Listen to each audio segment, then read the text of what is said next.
Left-wing protests have gotten more and more unhinged. What to do about them? What to do about them when they stop traffic while you're trying to get somewhere? Tom Cotton has an idea and seems reasonable to us. Also, shockingly, Joe Biden's don't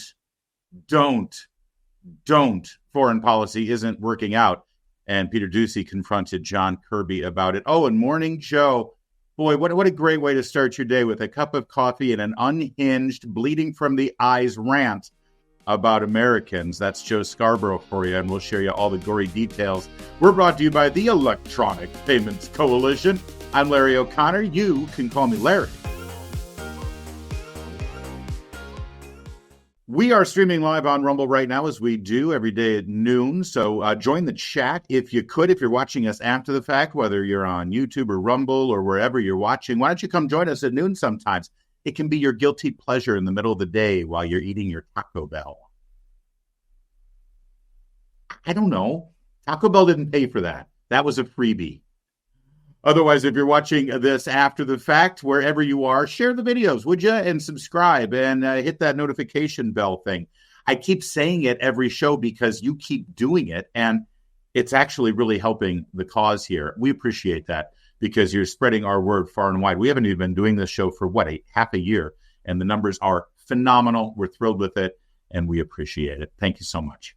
All right, yesterday, in what could only be described as a coordinated attack on American transportation, pro-Hamas, pro-Iran, pro-terrorist protesters took to the streets, and, well, they made our lives miserable. Here they are stopping traffic on the Golden Gate Bridge. And for everybody who's saying, oh, that's just hurting their cause because all those people on the Golden Gate Bridge, they're going to be frustrated, so they're not going to want to do anything about Gaza. Well, first of all, it's San Francisco, so of course they are fine with that because it's San Francisco. But secondly, this isn't about the people on the bridge. This is about you watching at home on cable news. And people who are, as Rush Limbaugh used to call them, low information voters, who are grabbing a cocktail at happy hour at the bar, and they see the video and they say, as they're trying to pick up some girl, well, I don't know what the cause is, but I'm down with it because I'm righteous and liberal. Will you go to bed with me? That's sort of what's happening here. They're trying to build momentum and build pressure on Democrats and Joe Biden because, they're worried about staying in power. That's San Francisco right there. Here's what it looked like in New York. Julio Rosas grabbed this video as they were heading toward the Brooklyn Bridge in the middle of traffic and stopping traffic. Don't tell me this wasn't coordinated. Don't tell me this wasn't paid for by an umbrella organization. You can't mobilize people across state lines like this. By the way, across state lines, doesn't that make this a federal offense? Where in the F is the FBI? Or better yet, where is the F in the FBI? Here's what it looked like in Chicago as people were trying to get to O'Hare Airport. The protesters stopped traffic. People were missing their planes, so they abandoned their vehicles. A lot of them were in Ubers or taxis, maybe, like an Avis shuttle. And they just got out. Watch them all screaming at the protesters and honking their horns here.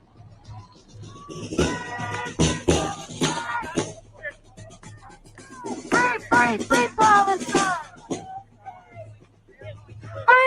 Free Palestine! Free Palestine! I like her.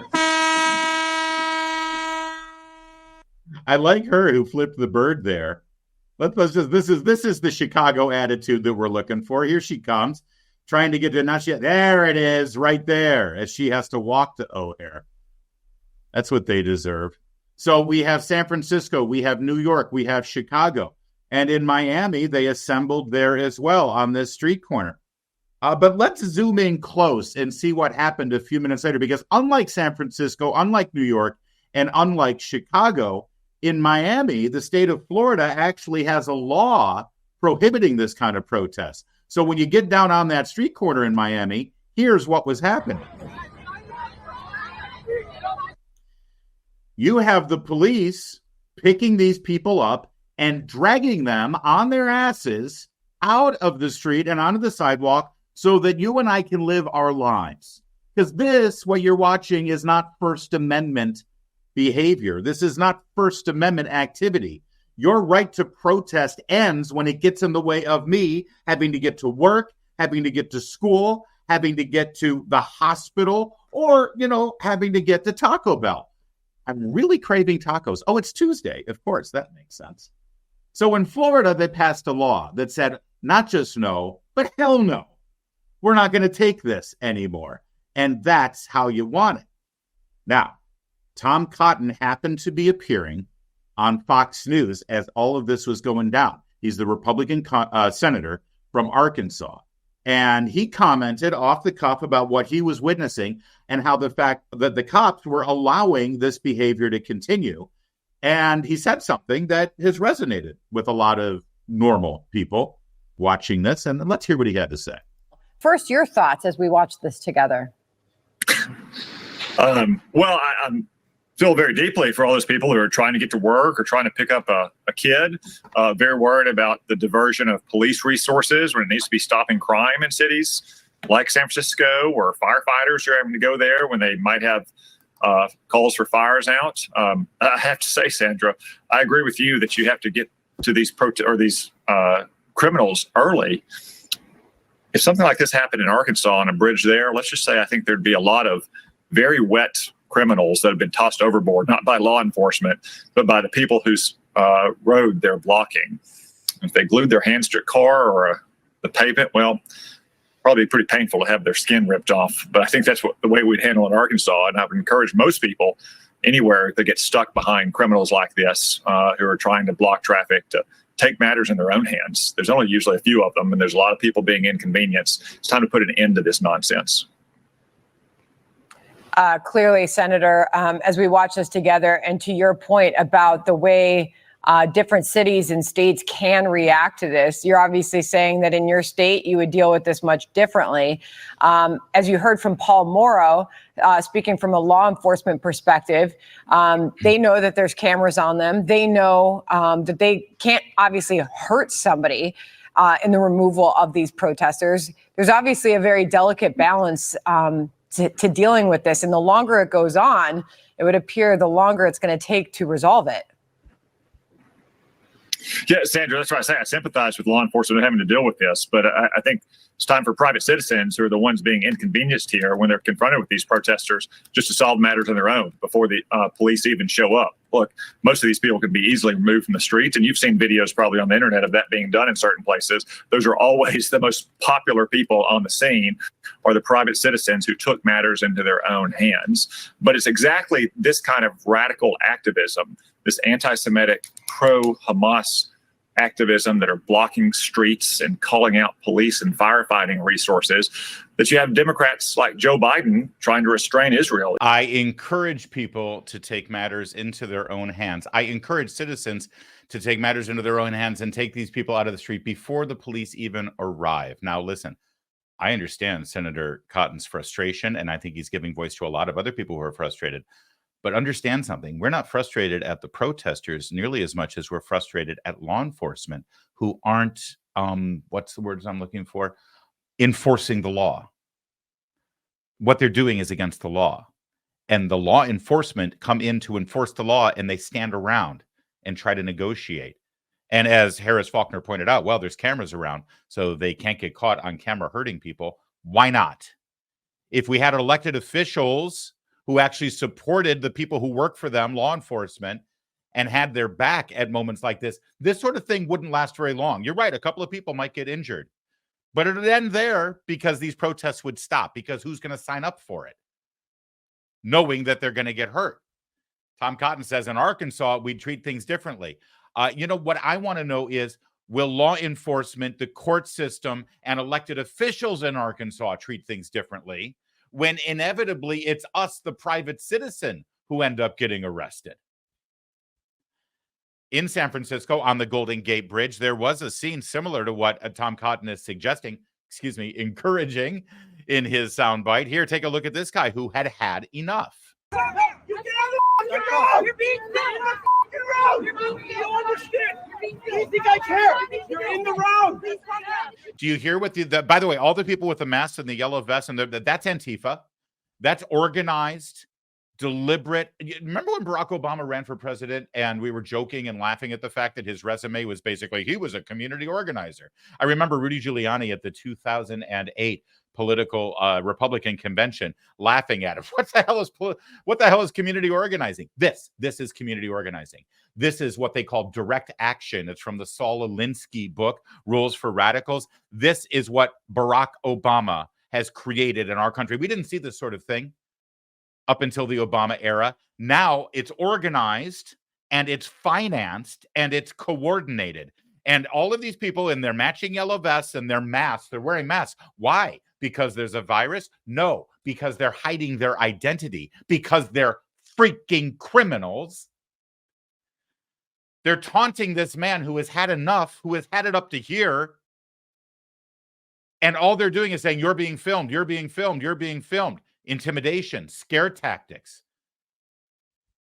Trying to intimidate and bully people to keep their mouths shut. Otherwise, we will ruin your life because you're being filmed. And he said, do you think I care? Please calm down. You're being filmed.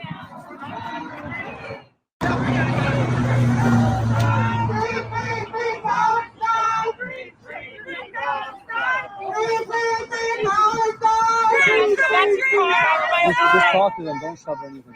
I'm not shoving anybody. I'm getting down the fucking road. Police are here. You just assaulted us. We just Thank you.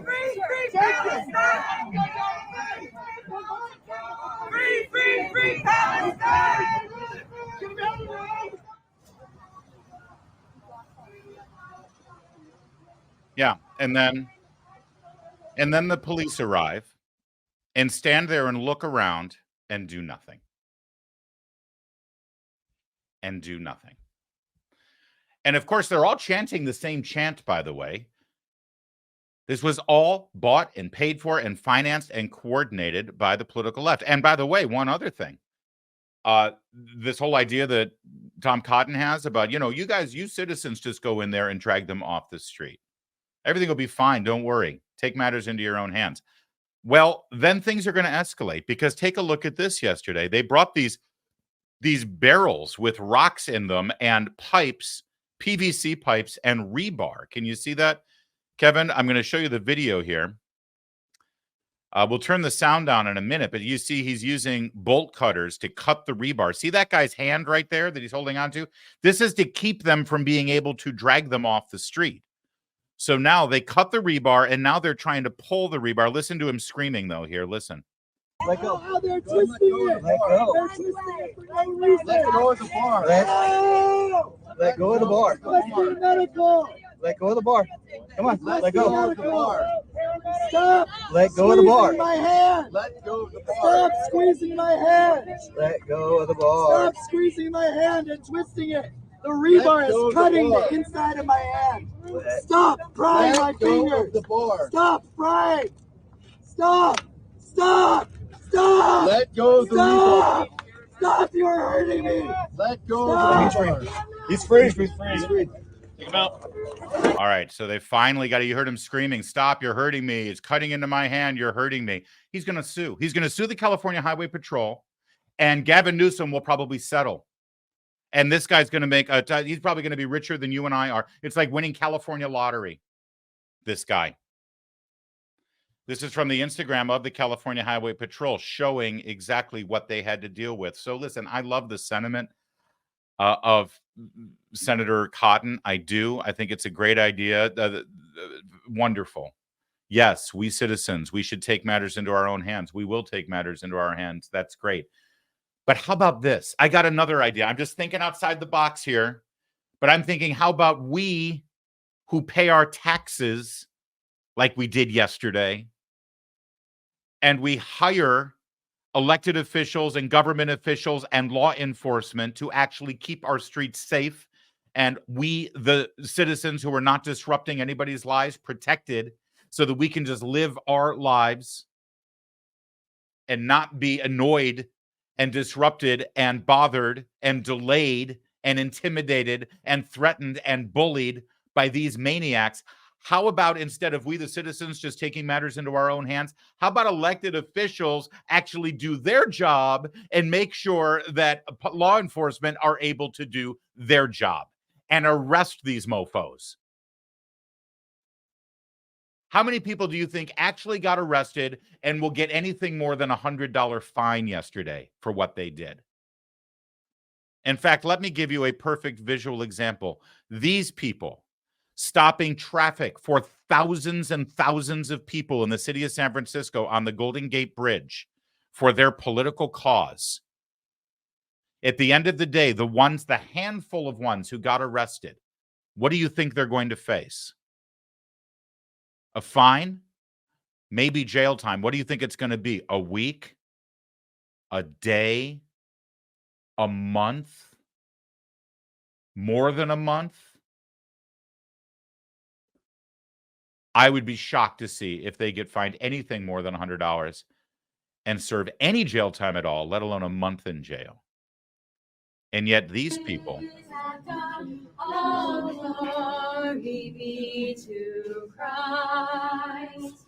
All glory be to Christ our King. All glory be to Christ. these people, these Christians sitting and singing and praying, not on a public sidewalk, not in a street, not on a bridge, disrupting people's lives. Are they disrupting anyone? Yeah, they're disrupting people who want to walk in that door.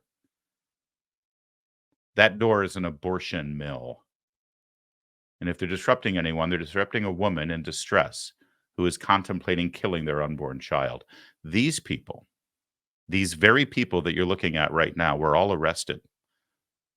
And they face federal charges up to 10 years in jail for their protest. Thanks to Merrick Garland and the Biden administration.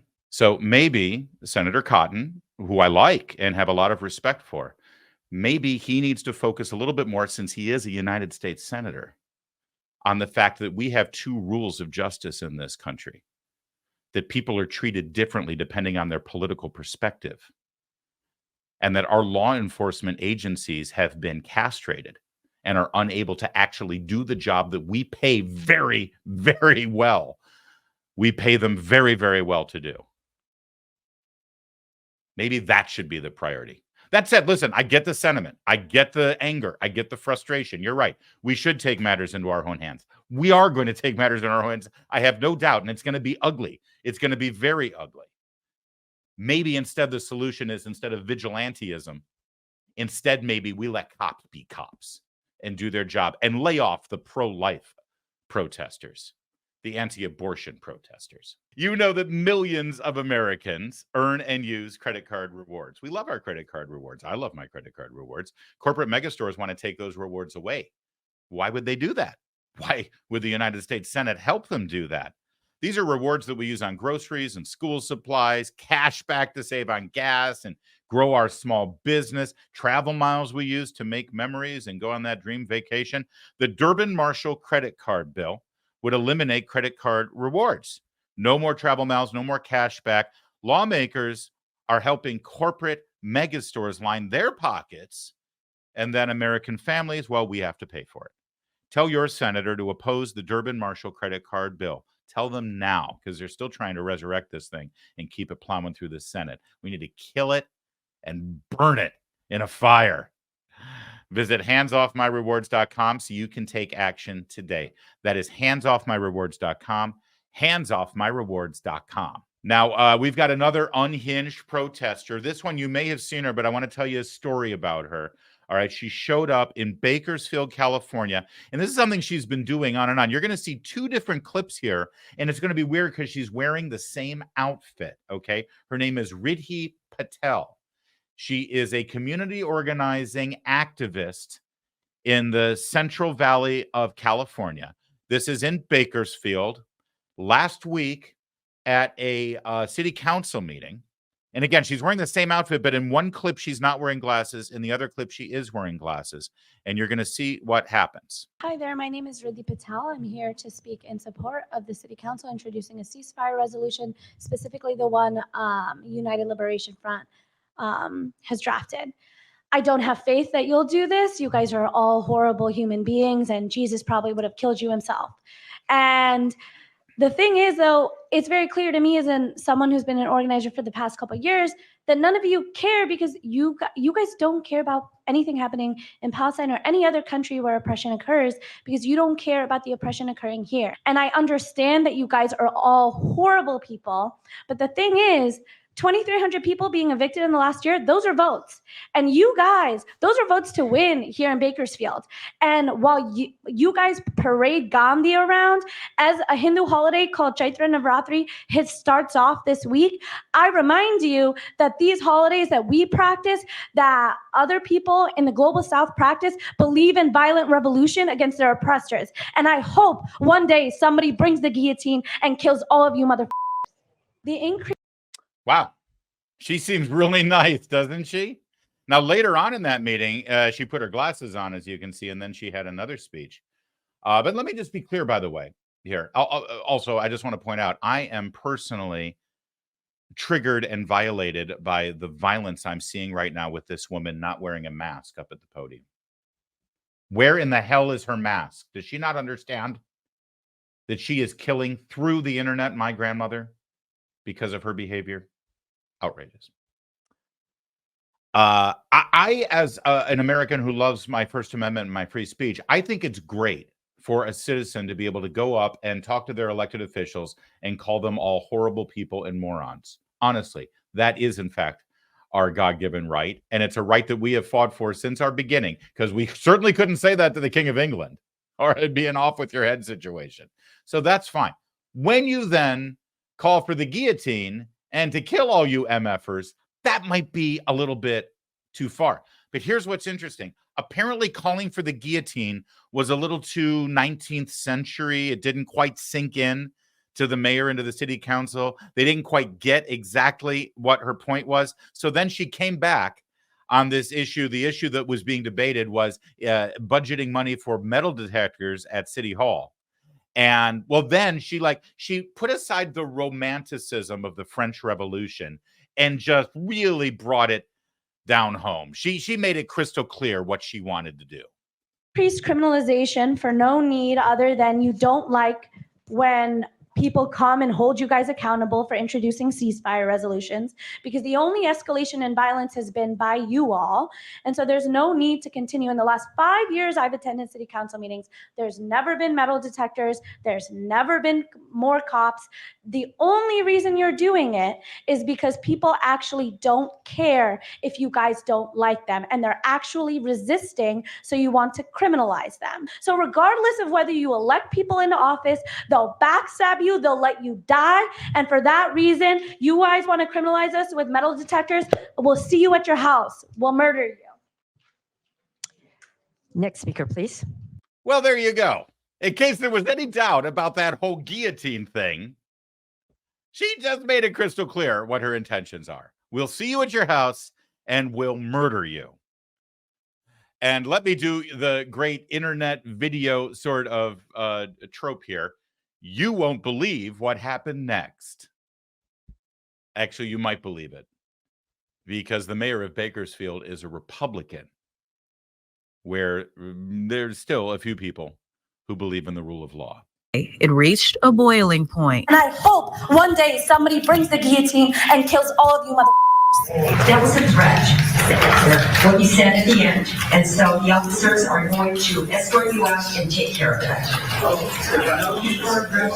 After those words, 28-year-old Riddhi Patel was escorted out of the meeting and arrested by police. Councilman and Vice Mayor Andre Gonzalez says things have gone. Yeah, all right. So she got arrested. That was them carrying her out and arresting her. And then the next day, I'm sure you've seen this video, but it's worth seeing again. Here is Riddhi Patel being arraigned, her first court appearance. She's not so vivacious here, is she? She doesn't seem quite as fiery. She doesn't have the same kind of, what is it? The zhuzh. It seems like she, effed around and found out, right? In fact, as you can well imagine, this has created quite a few memes on the internet. The classic how it started and how it's going side-by-side comparison. You pro-Palestinian, pro-Hamas types go to a city council meeting and talk about how you want to murder the elected officials, and suddenly you're going to find yourself in tears crying. And that's fair game. And it does make us all feel pretty good about ourselves, seeing somebody finally get their comeuppance. Although, again, this is California, so will they even find a jury who will convict her? Doubtful. There have been repercussions, though. She worked for a activist group called the Center on Race, Poverty, and Environment. I'm sure that's funded by the Soros team. And she was fired. Center on Race, Poverty, and Environment, CRPE, became aware of an incident involving our former employee, Riddhi Patel, at the Bakersfield City Council. We unequivocally condemn any threats of violence or unethical behavior. CRPE has been committed to upholding the highest standards of integrity. Blah, blah, blah. As a result of this incident, we made the decision to terminate Riddhi Patel. We recognize this as a difficult situation. Is it? How difficult is it? I assure you it's more difficult for the spouses and children of the members of the Bakersfield City Council who have to go to bed at night wondering if your employee is going to murder them. This is a difficult situation. We're dedicated to handling it with the utmost care and sensitivity. Going forward, CRP will continue to focus on our mission of advancing environmental justice and civil rights in the communities we serve. No, actually, this is exactly what environmental justice looks like. This is exactly what inclusivity looks like. All of these groups with the very wonderful sounding names, this is who they are. This is what they do. Speaking of who they are, let's take a moment, though, because I know you've seen this story.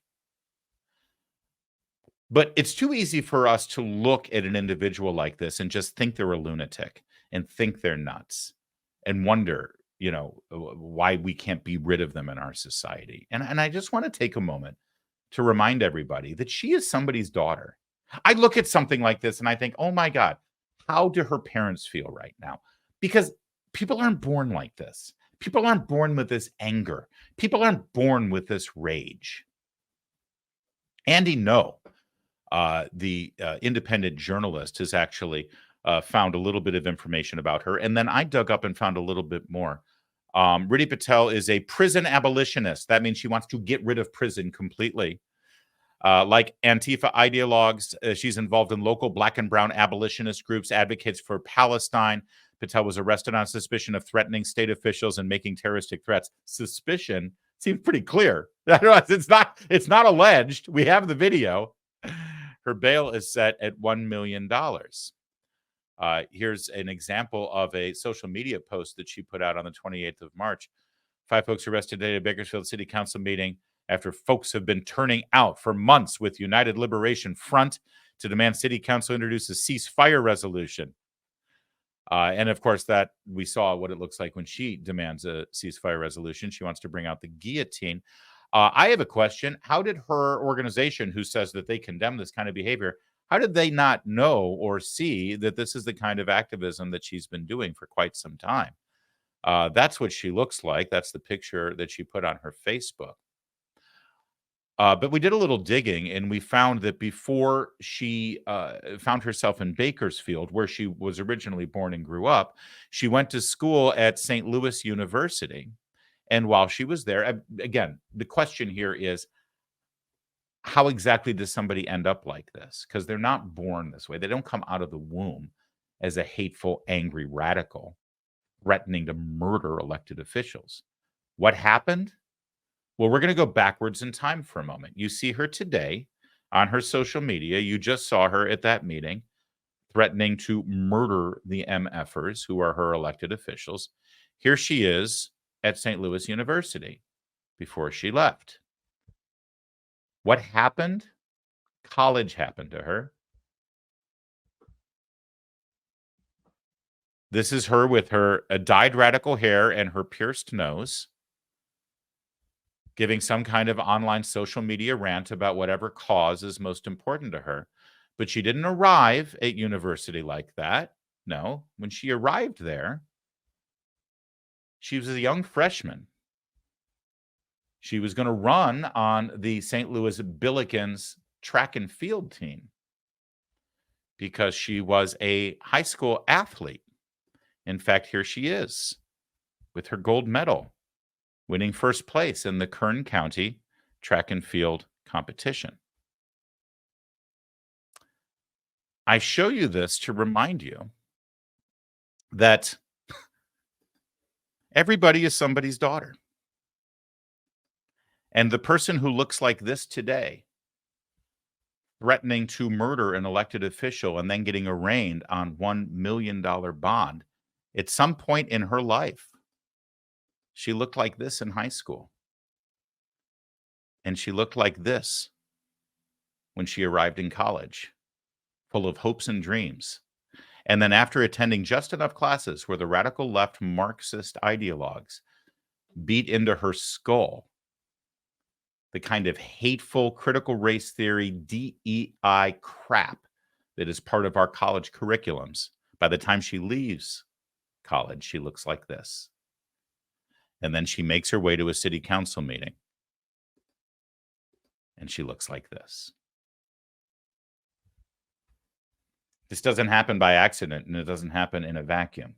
This happens because we, normal Americans, have taken the eye off the ball, off of academia, and how the culture is now infecting every walk of life. And the next thing you know, your daughter, who was the jewel of your life, the apple of your eye, the treasure in your heart, as a young track and field star in high school, where you could go and drive her to practice every day and root her on as she's racing against other young girls to try to be the best that she can be. And then she goes to college, and you hand that beautiful girl over to other adults to help mold her and form her. And they form her into a monster. But she isn't a monster. She's a person. And we got to remember that as we try to bring this country back from the brink that we're sitting on right now. They're all somebody's daughters. They're all somebody's sons. And if they can be programmed in this direction, then they can be programmed back to where they belong. Experts in the field of finance were hoping for some relief with the interest rate crush that we've been feeling ever since Joe Biden became president. We were hoping that this year inflation would start to ease up and we'd start to see a couple of interest rate drops. In fact, they were hoping for 6 throughout the year. The February inflation numbers came and, well, kiss that goodbye. March, exact same thing. Maybe 3 interest rate drops this year, maybe not even that many. I'm sure we'll get 1 before Election Day just to sort of make things look pretty for the Democrats. The fact of the matter is we are in a deep, deep hole, and it's not going away. $34 trillion in debt. And all you're hearing from one side of the political equation is, well, let's just print more money that we don't have. It's not going to get fixed. So you can either bury your head in the sand, or you can actually do something about it. How about you diversify a portion of your savings into gold with Birch Gold Group? And gold is your hedge against inflation. Birch Gold makes it easy to own. They help you convert an existing IRA or 401k into a tax-sheltered IRA in gold. And you don't have to pay a penny out of pocket. I know it seems too good to be true, but 100%, this is how it works. You go to, well, what you want to do is text Larry to 989898. You're going to get a free info kit on gold. It'll explain everything for you. And then talk to a precious metal specialist on how to protect your savings from persistent inflation with gold. Text Larry to 989898. There it is right there. You can see it underneath me. I'm a child sometimes. Text Larry to 989898 for Birch Gold Group. Do it right now. Yesterday in the White House press briefing room, it was John Kirby's job as the spokesman for the National Security Council to try to defend the Biden administration's feckless ineptitude in the Middle East and how their main message coming out of Iran's act of war against our ally Israel is to just thump our chest and say, Israel better not retaliate. Peter Doocy asked Mr. Kirby a very simple question about the Biden administration's policy toward Iran. Thanks. John, has President Biden considered maybe beefing up the public Iran posture to be more than just one word? You're referring to don't. Yeah. And so because he let's said talk don't, about. And they did it. Yeah, let's talk about don't for a minute. If you're forgetting exactly what Biden's policy was, here he was just 2 days before Iran's act of war against Israel, where he was asked once again, what's your message to Iran? Mr. President, to Iran in this moment. Don't. Are American personnel and assets at risk? The message to Iran was don't. And of course, Iran did. This is all he's been doing for the last year or so when asked about Iran and their posture toward Israel. Don't clearly isn't working. But here's John Kirby having to polish the turd, as it were, and try to explain to Peter Doocy, his viewers, and really all of the American people about how Biden is really getting the job done with that whole don't thing, even though, of course, Iran did. Anyway, And let's talk about what we did, Peter. Let's talk about don't and did. Let's talk about Saturday night. He made it clear that he didn't want to see escalation in the region. And Let me finish.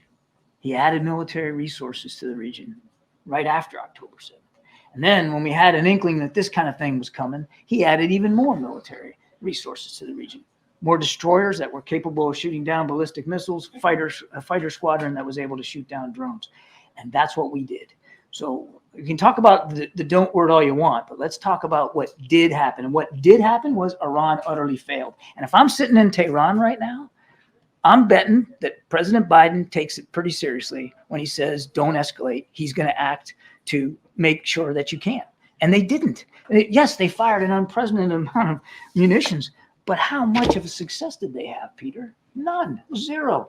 Very little infrastructure. It was an embarrassing failure for the supreme leader for the IRGC. now that we know. See, I'm so sorry. I need to apologize. I need to apologize for myself and for Town Hall Media and every platform that I'm on right now, because I couldn't believe I got it wrong. So here's the thing. When Joe Biden says don't, apparently what that means is don't worry about firing all your missiles at Israel because they've got defense systems in place that will actually intercept all of those missiles and it's not going to cause any damage. Or don't means don't try it again after you try it the first time because we will have intercepted your missiles and then we will have wasted over $1 billion of defense capabilities and left Israel more vulnerable. And all right, maybe I don't need to give an apology to anybody. So apparently don't actually means it's okay if you do, as long as nobody gets hurt or not enough people get hurt. Apparently don't is really his way of saying we'll probably survive if you try it, but you better not do it again or else you'll really be embarrassed. Okay, I guess the turd's been polished, but here's the thing about polishing a turd, John, and you know this, you're an old military guy, and that's a military phrase, polish the turd. You can polish it all you want. It's still a stinky, smelly turd. That the Iranians do not listen to President Biden's public warnings. Is there any regret here about unfreezing billions of dollars for Iranian leaders during the president's administration? What unfreezing are you talking about? He unfroze billions of dollars for Iranian leaders? Yeah. Really? I don't think so. Okay, So you first guys of all, say it's for humanitarian purposes, but doesn't that? but you don't believe me. Well, doesn't that free up money for them to spend on other stuff? Where do you get the money for an unprecedented number of munitions to fire at Israel? So first of all, I'm betting if they're sitting in Tehran, they're taking it seriously when President Biden says he's going to defend Israel. We put skin in the game, a whole heck of a lot of it, and knocked almost everything out of the sky. So I'm betting they're taking it pretty seriously. And as for this unfreezing, none of those funds set up in an account, by the way, by the previous administration, goes directly to the supreme leader. The IRGC can only be used for humanitarian purposes, and we're watching that account very, very closely to make sure that that's what happens. And can I just ask it rhetorically, because I know we sort of delved into this a little bit, but number one, maybe we should have a rule, a guideline, let's call it a law. Maybe we should have a law that prevents us from giving any kind of aid, even humanitarian aid, to a murderous, terrorist-supporting regime who not only persecutes their own people, but calls us the great Satan and promises to wipe one of our allies off the planet. Maybe it should be a rule or a guideline or a policy, or better yet, a law. Maybe we shouldn't fund terrorists, number one. Okay? And number two, if we're giving them so-called humanitarian aid, doesn't that mean that they're free not to have to feed or clothe or give medical assistance to their people, which means their treasury and their money can be used for other things like, missiles and drones? If we don't give them humanitarian aid, then they're going to say, okay, guys, do we want to buy more missiles, or do we want to, have food for our people and the citizens? And if they say, screw the people, we're going to buy more missiles, people are going to get angry. Maybe the people will rise up. Maybe the people will actually overthrow their government, who is more interested in buying missiles instead of feeding them. I could be wrong. I know I didn't go to Yale. I'm not a smart guy like the people who work in the Biden administration, but it seems like the current policy ain't really working out very well, right? But thankfully, we're giving them humanitarian aid. We're monitoring it very closely. And then eventually, all the money that they're not using to feed and clothe and give medical care to the people of Iran will be used to buy nuclear weapons. It's a great plan, I think. One more question between Doocy and Kirby. You guys often defend all the trips to Delaware by saying the president is not on vacation. He's working. He can be the president from anywhere. So why do you have to come back on Saturday? Well, we got indications shortly after arriving. We got better, firmer intelligence and information about the specific timing of what we expected to be this Iranian attack. And the president didn't bat an eye before getting back on that helicopter and coming back. And he was here all Saturday night in the Situation Room from mid-afternoon till late at night, getting real-time updates from General Kurilla and from his defense team all throughout the night, including calling Prime Minister Netanyahu right from the Situation Room. And as Kareem mentioned, on Sunday, he was right back at it again, working the G7, calling King Abdullah. I don't know what else to tell you. He had a very busy, full weekend. Well, I don't know what else to tell you. I've got something you can tell us. You could actually answer the question. The question isn't what did the president do when he came back from Delaware. The question was, whenever the president is criticized for all of the vacations, which I believe is now 40% of his presidency, you always say it doesn't matter where he is. He can handle anything in the world, no matter where he is. So there's no such thing as a vacation. Well, if that's the case, why did he come back to Washington if he could handle everything that he needed to handle from Delaware? And the answer is either one of two things. Number one, they've been lying all this time, and he did, in fact, have to be in Washington. Or number two, this was a political consideration. They wanted the photo op of him in the Situation Room being a very intent president controlling matters from Washington, D.C.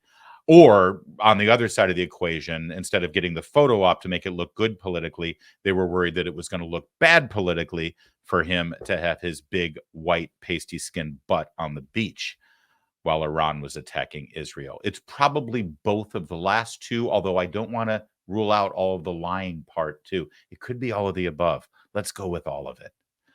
A quick reminder, though, about this whole don't policy. It's not just Biden. It's the entire administration. Their entire foreign policy in preventing Iran from doing exactly what they did has been don't. What is your message to Hezbollah and its backer, Iran? Don't. What's the message to Iran? Don't. It was very important to send a very clear message to anyone who might seek to take advantage of the conflict in Gaza to threaten our personnel here or anywhere else in the region. Don't do it. What is your... They did it. I suspect that the reason they came up with this whole don't thing is because it's all Joe Biden can memorize and remember without a big cue card to read off of. Hey, if they ask you about Iran, just say don't. Okay.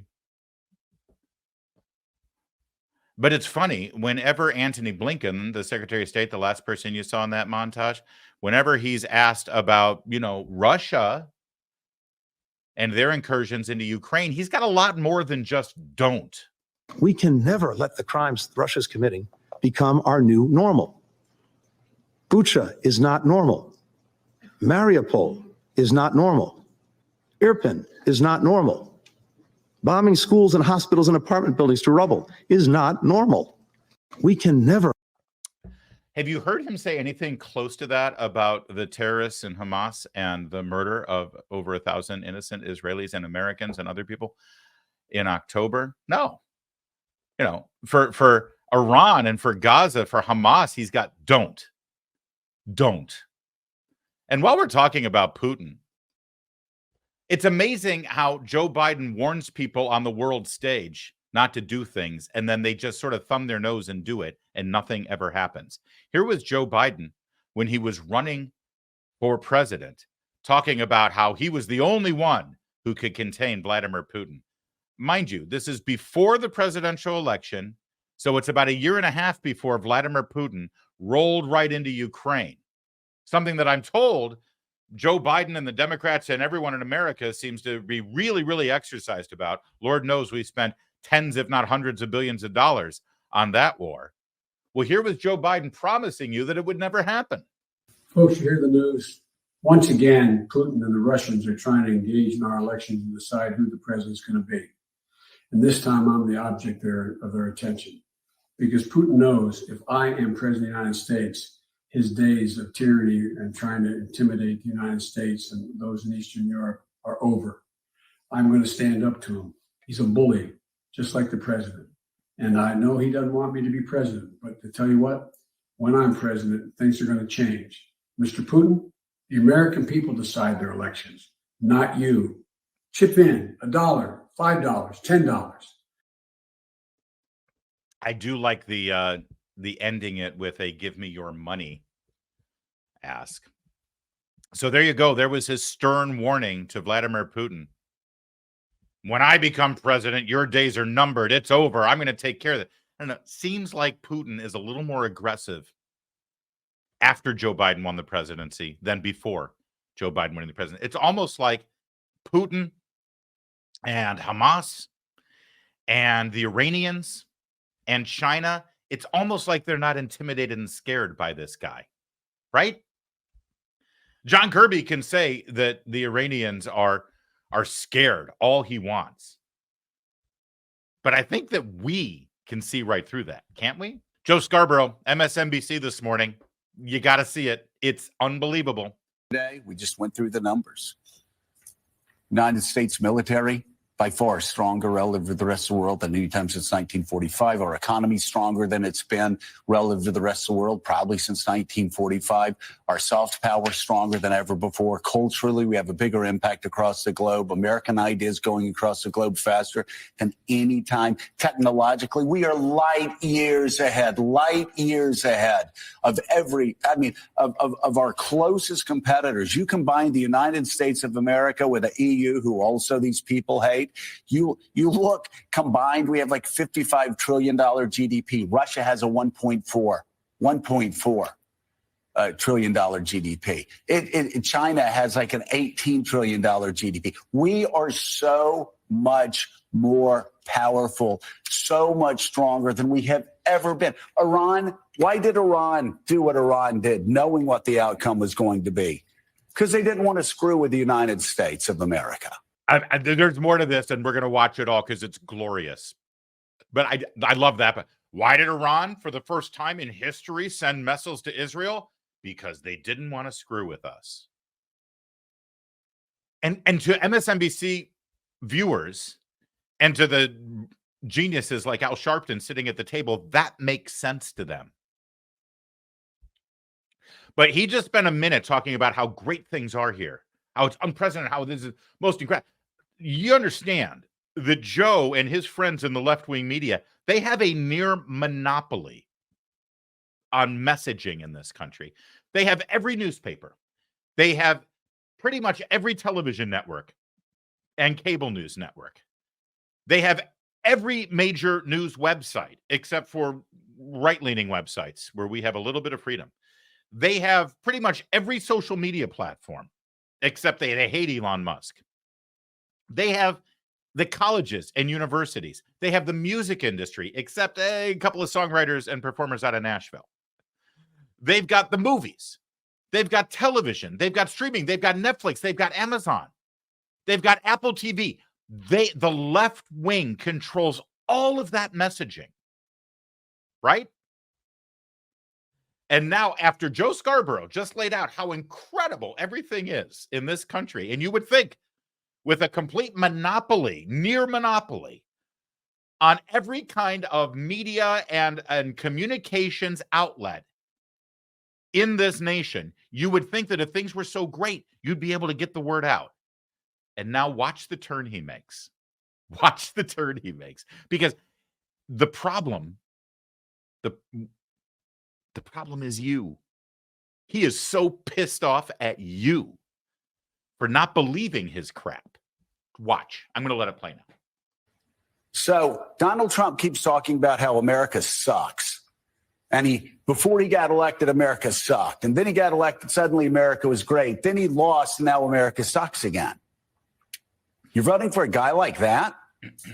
You live in the most powerful, greatest country on the face of the earth, and you're voting for a guy that tells you every day that America sucks? What's wrong with you? Who raised you? What history did you read? That's it.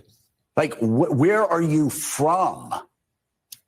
Because you may claim to be from where I'm from, but you were not raised by the same teachers I was raised by, and you don't read. Because if you read, Mike, the facts are clear. And I'm getting tired of saying this to people who claim to be patriotic but hate America, because they're always running America down. They're always trashing America. They're always saying America's horrible. Its democracy doesn't work. We need a dictatorship if Donald Trump doesn't win. I'm tired of people running America down.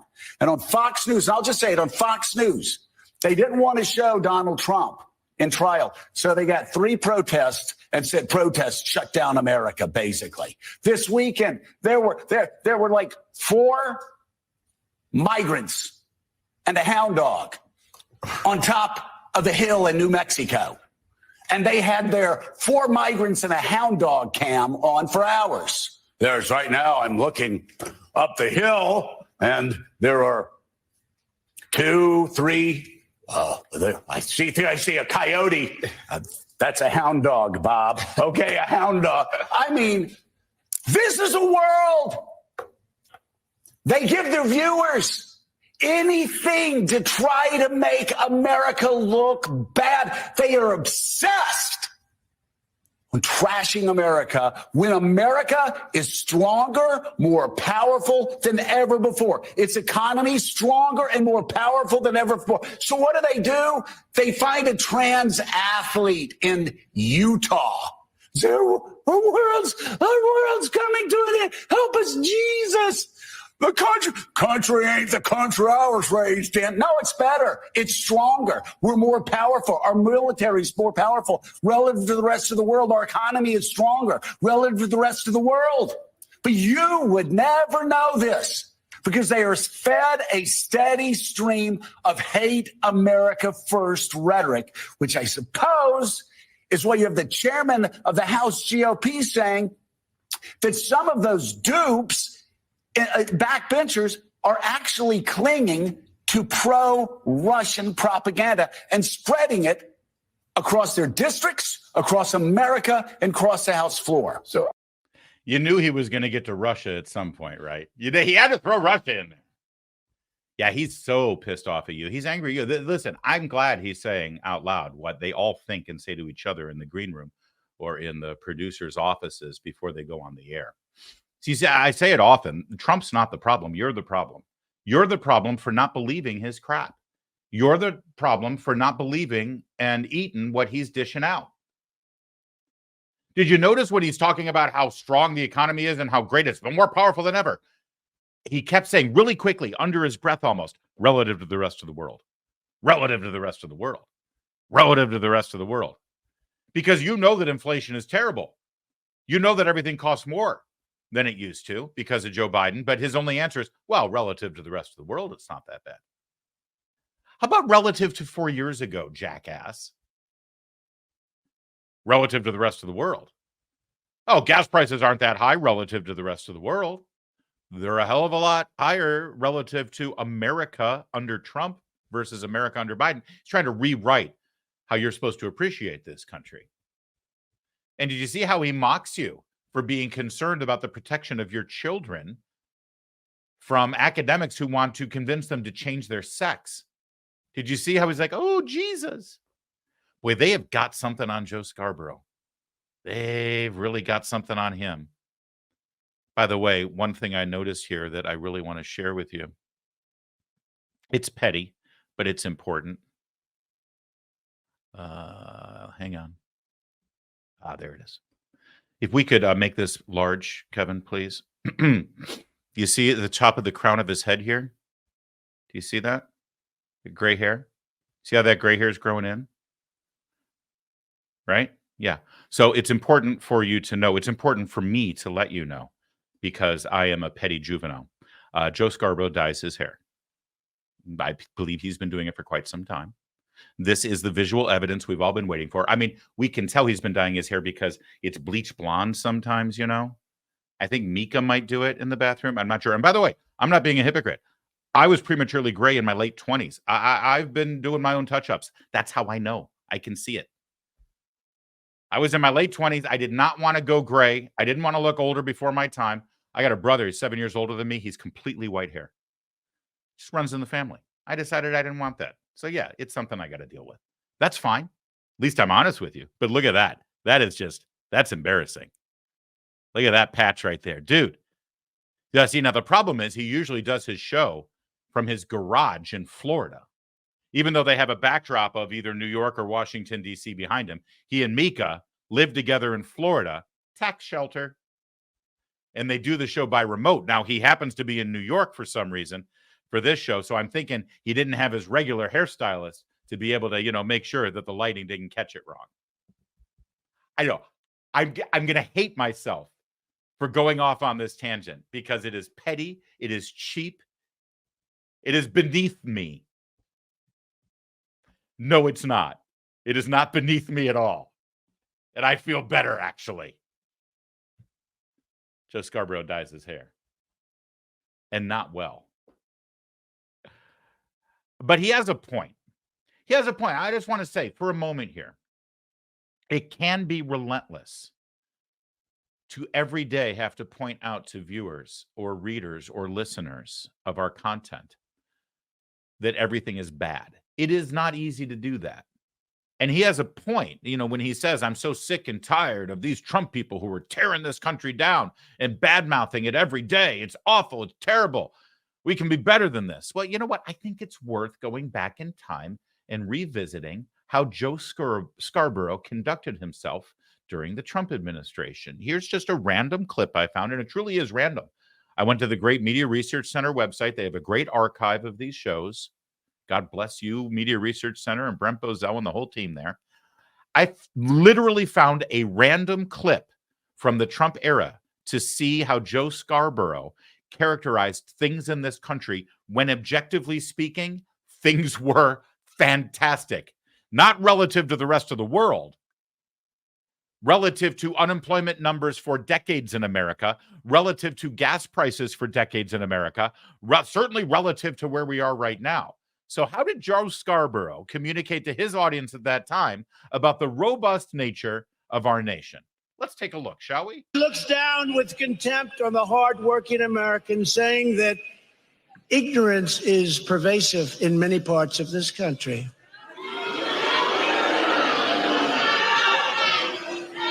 And obviously and importantly, Omar has a history of launching vicious anti-Semitic screeds.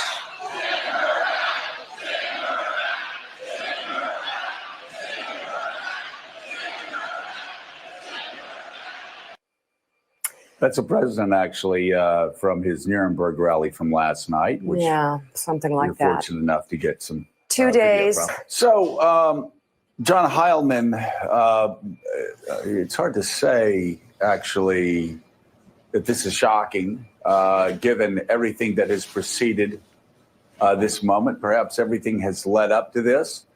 But this is the low point.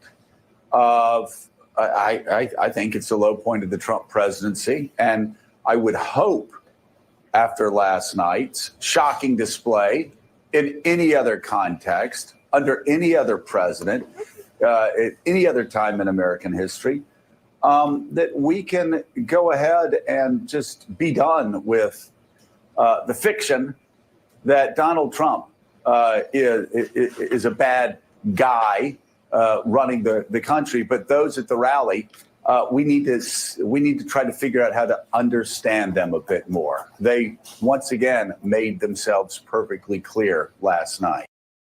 Yeah, they hate you. And the natural response to Ilhan Omar, who has been given such great gifts from our nation and has been able to succeed at the highest levels for a first-generation immigrant from a war-torn nation suffering with starvation, civil war, violence, and murder. She comes here. She's a member of Congress and is feted and bedded, and all she does is talk down how lousy our country is. You know, Joe Scarborough, does that sound familiar to you? The crowd starts shouting. "Send her back," and he compares that to Nuremberg and the Nazis. That's how Joe Scarborough reported on this country during the Trump presidency. What did he just say earlier this morning? He's sick and tired of people coming on and talking this country down. He literally talked this country down and compared citizens to Nazis. Joe, you should really watch your own show now and then. It's really enlightening. That's it for today. Thank you so much for watching us. We'll be back tomorrow, same time, same place, wherever you're watching us. And make sure you like and subscribe and share our videos. It means the world to us. Really appreciate the support you're giving us, and we'll be sure to see you next time. My name's Larry O'Connor. Please call me Larry.